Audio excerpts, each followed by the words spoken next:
शंकर जी को गांजा पीने वाली फोटो बना के चिलम हाथ में देके बेटा, शंकर जी का इससे बड़ा अपमान क्या होगा।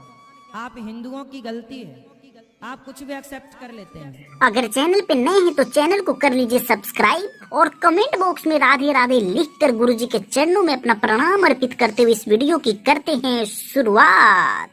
स्वागत है आप सभी भक्तों का आज की मंगलमयी प्रश्नोत्तरी में। जो यूट्यूब पर जुड़ रहे हैं वो चैनल को सब्सक्राइब करें और शेयर करें।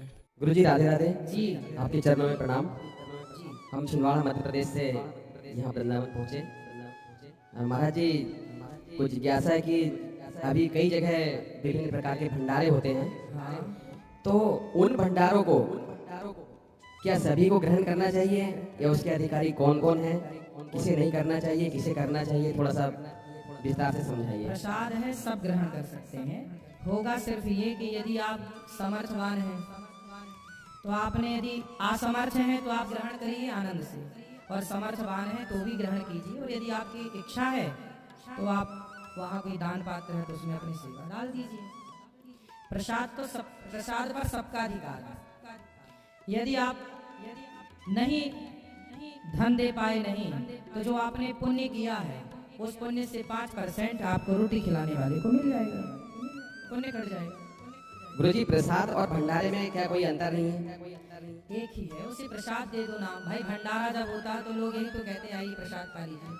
सबकी भाषा अलग है, बात वही है। भंडारा भी वही है, लंगर भी वही है, प्रसाद भी वही है, सब कुछ नाम अलग। पंजाब में लंगर बोलते हैं, मध्य प्रदेश में भंडारा बोलते हैं, यहाँ वृंदावन में प्रसाद बोलते हैं।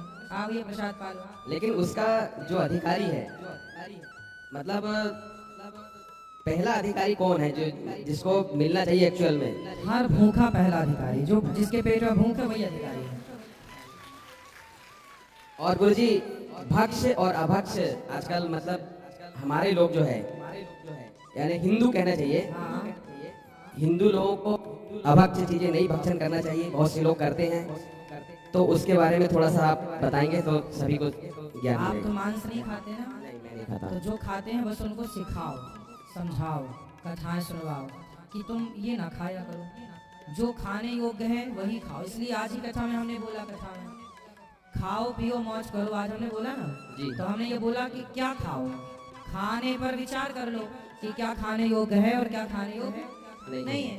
तो जो खाने योग्य है, दाल चावल सब्जी रोटी फल फूल काजू बादाम, तो खाओ, मांसाहार नहीं, क्योंकि ये खाने योग्य नहीं।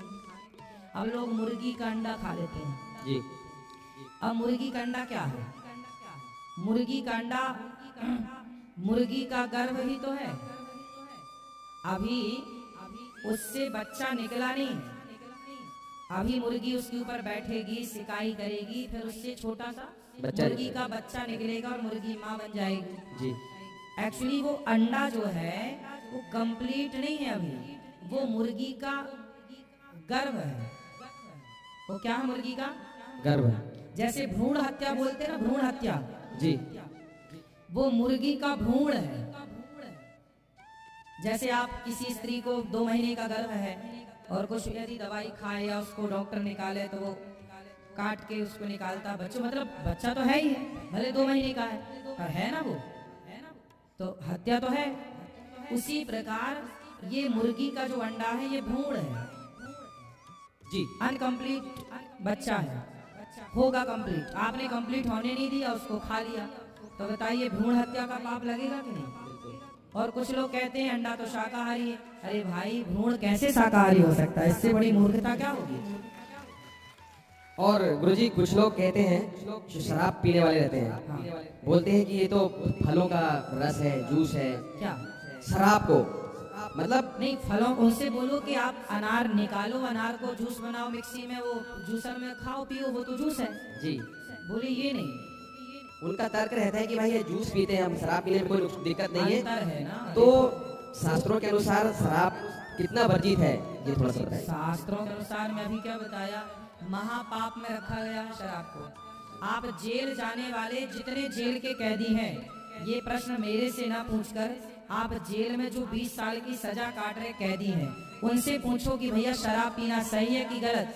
वो 10 उठक बैठक लगाएंगे, फिर बोलेंगे कि भैया तुम कभी शराब मत पीना, क्योंकि ये शराब का परिणाम कि 20-20 साल की जेल काट रहे हैं केवल शराब के। इसलिए हमारे ऋषि मुनियों ने शराब को महापाप बताया है। उनको बोल देना कि भाई जूस से शराब की तुलना ना करो। जूस पीने वाला पत्नी का मंगलसूत्र नहीं पहनता, शराब पीने वाला भैंस डालता है। और गुरुजी कुछ लोग जो है भगवान भोलेनाथ से बोले कि उन्होंने ऐसा भंग पिया, हम भी पिए। कहाँ पिया? उनके बाप ने देखा है शंकर जी को भांग? शंकर जी ने जहर पिया है, भांग कहाँ पिया? बताओ, उनसे पूछो, उनके बाप दादों से पूछो कि तुम्हारे बाप दादों ने शंकर जी को भांग पीते देखी है? जी देखी है? उनका तर्क मूर्ख है। ऐसे लोगों को मिर्ची का धुआं चाहिए। जी शंकर जी को गांजा पीने वाली फोटो बना के चिलम हाथ में देके, बेटा शंकर जी का इससे बड़ा अपमान क्या होगा? आप हिंदुओं की गलती है, आप कुछ भी एक्सेप्ट कर लेते हैं। शंकर जी ना कभी भांग पीते हैं, ना शंकर जी कभी गांजा पीते हैं। शंकर जी जहर पीते हैं। तुम्हारे बाप में दम है तो तुम पी लो, जी है ना? शंकर जी जो पीते हैं वो पियो। शंकर जी ने भांग कहाँ पी, कहाँ लिखा है? लोग कहते हैं भांग चढ़ती है। अरे भाई, ये चढ़ने का सिस्टम क्या है मैं आपको बताऊं। एक शराबी मेरे पास आया, बोले गुरुजी आज से मैं शराब नहीं पीऊंगा, ये शराब मैं आपके चरणों में चढ़ा रहा हूँ। तो आप बताओ इसका मतलब ये थोड़ी कि अनिरुद्धाचार्य को शराब चढ़ती है। भाई उसने चढ़ाई मतलब छोड़ी, चढ़ाई मतलब छोड़ी। अब शंकर जी के मंदिर में कोई शराबी जाए, हे भोलेनाथ ये बोतल अब आप संभालो, मैं नहीं पीऊंगा शराब। ये भांग आप संभालो, मैं भांग नहीं पीऊंगा। ये गांजा आप संभालो। इस तरह चढ़ता, जैसे भागवत जी में बोलता हूँ तो मैं बोलता हूँ कि भाई आप अपने सारे नशा भागवत जी को चढ़ा दो और यहाँ से बिल्कुल आनंदित होकर घर जाओ। शराबी शराब चढ़ाए, जुआड़ी जुआ चढ़ाए, तो अब कोई ताश की गड्डियां लेके आ जाए चढ़ाए भागवत जी में। जी भागवत जी में तो ताश चढ़ता है।